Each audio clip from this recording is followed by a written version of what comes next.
Ayo latihan tobat yang benar. Kalau menurut Syekh Abdul Qadir Jilani, tobat itu ada 3 jenis yang sifatnya level. Ada tobatnya orang awam, ada tobatnya khawas, ada tobatnya khawasul khawas. Dari kitab beliau Hunyah. Indikator kalau kita tobat diterima atau tidak.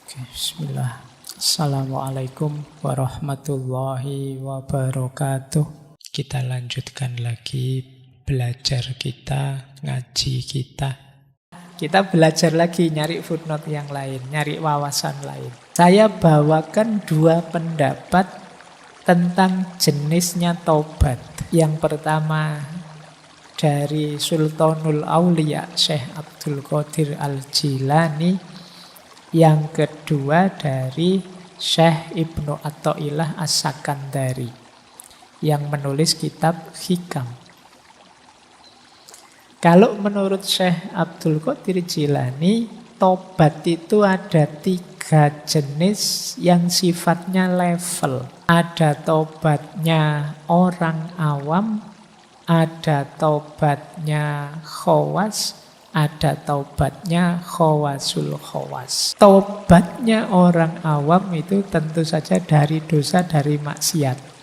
Berarti dia masih sibuk dengan maksiat dan dosanya. Nah, ini level kita. Alhamdulillah kalau kita sudah ada di level ini. Meskipun ini level paling rendah kan namanya sudah level tobat. Banyak orang yang masih ragu-ragu mau tobat. Yang kedua level khawas. Kalau level khawas ini tobat dari ghaflah. Ghaflah itu hati yang lalai dari Allah. Terlalu asik main HP sampai lupa perintah-perintahnya Allah yang wajib maupun yang sunnah. Ini hati yang ghaflah. Ghaflah itu hati yang lalai.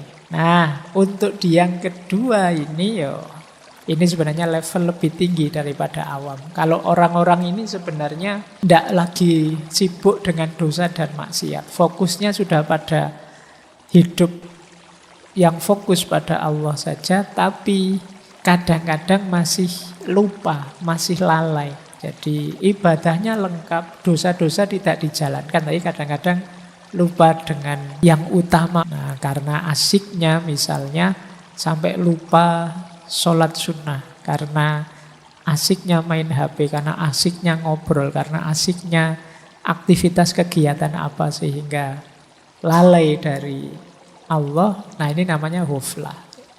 Orang tobat karena ini itu level 2. Kalau kita kan misalnya asik main HP lama itu kan bagi kita biasa saja, Pak. Yang penting kan sholat 5 waktunya lengkap. Yang penting kan saya zakat, saya puasa dan tidak melakukan dosa. Nah, kalau levelmu ini ya berarti kamu masih level 1. Tapi kalau level 2 menyesali waktu yang lewat yang tidak ada manfaatnya sama sekali dalam konteks hubungan sama Allah. Ini level khawas. Nah, ini juga tidak gampang. Kalian level 1 saja ya, konsentrasinya dulu. Tidak usah tinggi-tinggi, level kita itu ya masih biasa-biasa. Kadang-kadang kan kamu kedurun mikirin membayangkan dirimu kayak para wali. Baru Allah, aku kok tidak ingat kamu ya tadi. Alah, wis ora dosa wis apik. Jadi jangan masang standar terlalu tinggi, belum makommu. Setahap demi setahap. Ya meskipun saya tidak tahu, jangan-jangan ada wali beneran yang hadir malam hari ini yang sudah khawas, mungkin yang sudah khawasul khawas.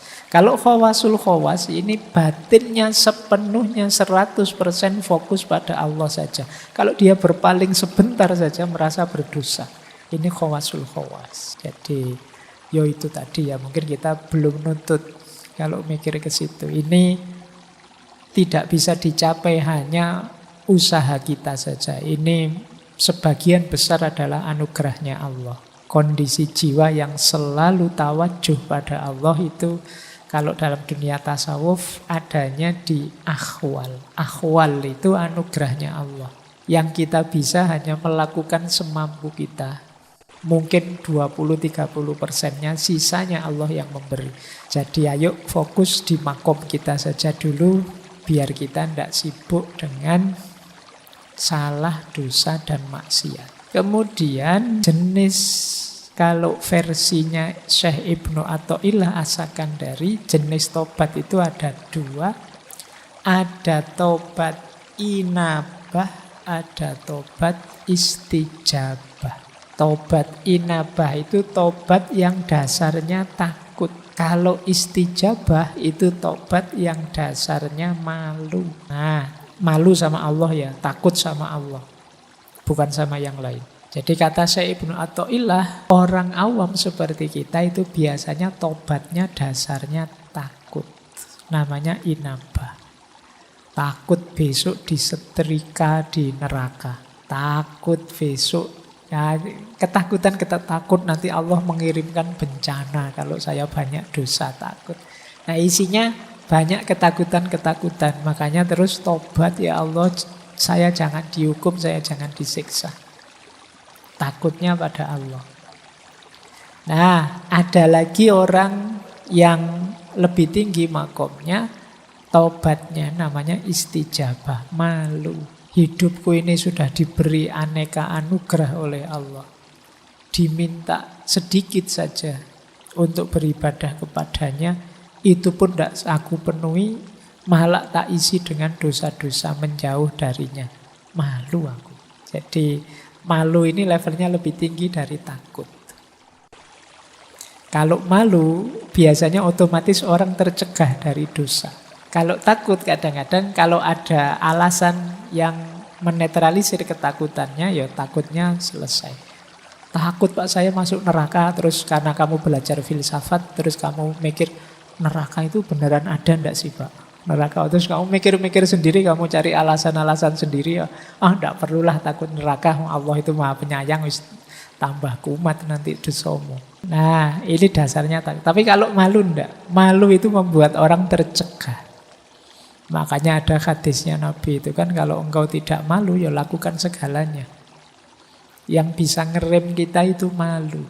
Jadi, maka ya kalau level kita sudah tinggi, nanti kita tidak melakukan dosa itu karena malu sama Allah. Ini kalau dalam tasawuf, orang yang makomnya sudah muraqabah. Orang yang punya kesadaran dilihat Allah terus. Ini levelnya muraqabah. Nah, jadi ada tobat inabah, ada tobat istijabah. Ada level awam, ada level khawas, ada level khawasul khawas. Baik, kita lanjutkan ya. Saya tidak tahu kamu kerasan apa tidak tema kayak gini. Jangan-jangan kamu sudah panas ini.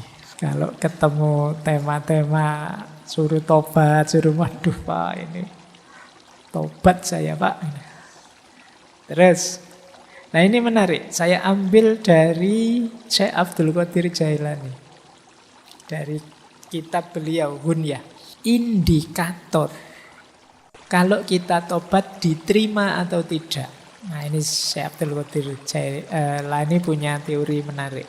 Kita kan tidak tahu tobat kita diterima atau tidak, tapi kelihatan dari implikasinya dalam diri kita. Saya yakin teman-teman yang rajin wirid, zikir itu tiap hari tobat lewat istighfar kita. Tapi coba dicek, kalau pakai teorinya Syekh Abdul Qadir Jilani ini, indikator istighfarmu, tobatmu diterima apa? Yang pertama, lisan kita terkendali. Yang tidak manfaat, ghibah, mencela, dusta.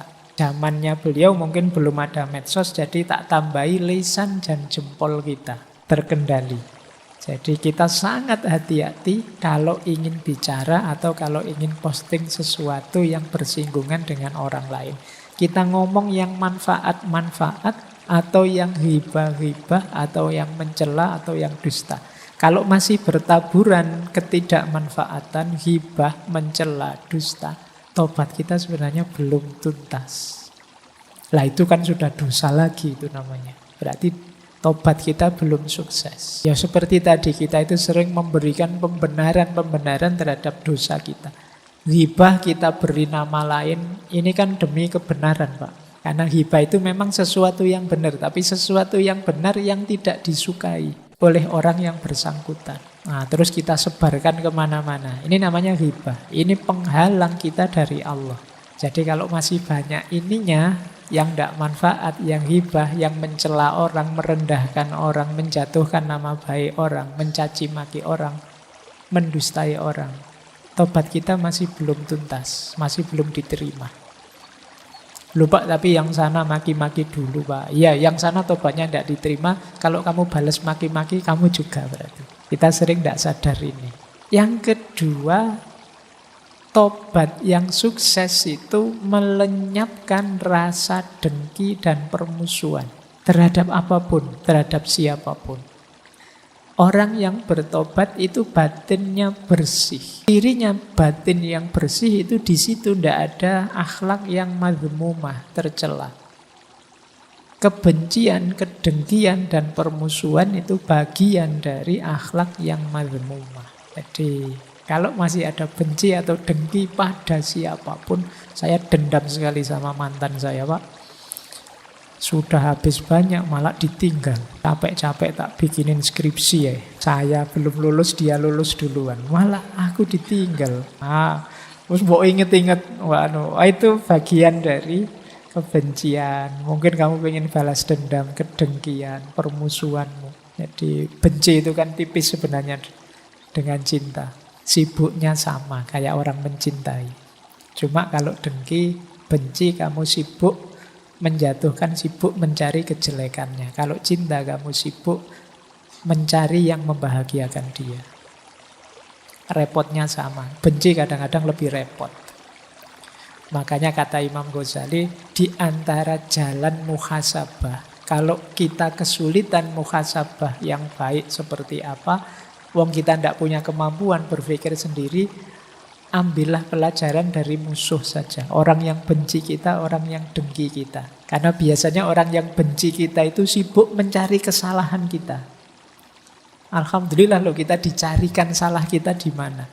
Kita mencari sendiri tidak bisa. Jadi bahagialah kalian yang hatersnya banyak. Jadi kalau kamu punya banyak haters kan itu tiap hari kan kamu diserang terus. Kamu salah ini, kamu salah itu.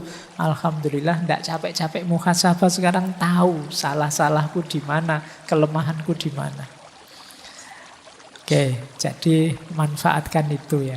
Kamu kadang-kadang stres sendiri gara-gara haters. Yo lumayan kamu dapat, tidak usah bayari orang untuk bantu kamu. Dia sudah mencarikanmu salahmu di mana, kurangmu di mana. Yang ketiga, ini menarik kata beliau, Syekh Abdul Qadir Jailani, dirinya orang yang tobatnya diterima, itu hatinya kuat dan siap meninggalkan kawan yang memberi pengaruh buruk. Ini kalau diterjemahkan pakai bahasanya anak-anak hari ini, bisa menjauh dari toxic people. Jadi kalau ada teman kok toxic, ditinggal saja. Nah, ketika kita tidak bisa meninggalkan teman-teman yang toksik, yang memberi pengaruh buruk ini, ya berarti memang tobat kita tidak akan tuntas. Ya kita kena pengaruh buruk terus, ya kita rusak terus. Jadi hindarilah orang-orang tipe ini. Meskipun terlanjur, Pak teman dekat ya Pak teman. Ya teman ya tetap teman, tidak harus tiap hari nyampur. Tidak harus deket tiap hari. Jadi belajarlah LDR-an. Meskipun hanya dengan teman, apalagi teman yang toksik. Jadi yang merusak saja, yang menyulitkanmu saja. Karena ya kalau temanmu sangat berpengaruh padamu, sementara pengaruhnya negatif, ya sulit kamu menuntaskan aktivitas tobatmu. Yang keempat, indikator tobatmu diterima itu rasanya kamu belum siap mati terus. Maksudnya apa? Kamu merasa kurang terus, wah ini masih belum imbang, amalku masih belum banyak, dosaku masih lebih besar. Jadi mati rasanya kok belum siap terus. Bukan belum siap mati karena saya belum kawin ya Pak, saya belum, bukan itu. Belum siap matinya karena merasa amalku belum cukup, kebaikanku masih kalah banyak dengan keburukanku, dengan dosaku. Nah ini berarti kalau kita masih merasa begitu, indikator bahwa tobat kita sudah mulai beres. Sudah mulai sungguh-sungguh.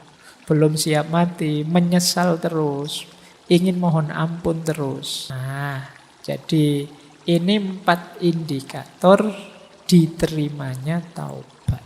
Menurut Syekh Abdul Qadir Jailani dalam kitab dunya. Nah, ini coba dicek ya, nanti introspeksi dalam diri kita. Apa dalam diri kita masih ada output yang sifatnya tidak manfaat, merusak, menyakiti orang, dusta pada orang. Kemudian masih ada tidak dalam diri kita rasa dengki, rasa permusuhan, rasa dendam pada siapapun. Kemudian circle kita masih circle yang positif tidak? Atau jangan-jangan isinya orang toksik semua? Atau jangan-jangan kita lah si toksik itu. Lebih parah lagi. Jadi kalau besok kok tiba-tiba temanmu menghindar semua, jangan-jangan yang toksik itu aku. Tobatmu harus lebih serius berarti. Nah, yang keempat, ayo coba dikalkulasi. Kamu siap enggak kalau saat ini juga kamu dipanggil oleh Allah? Apa dosamu sudah bersih?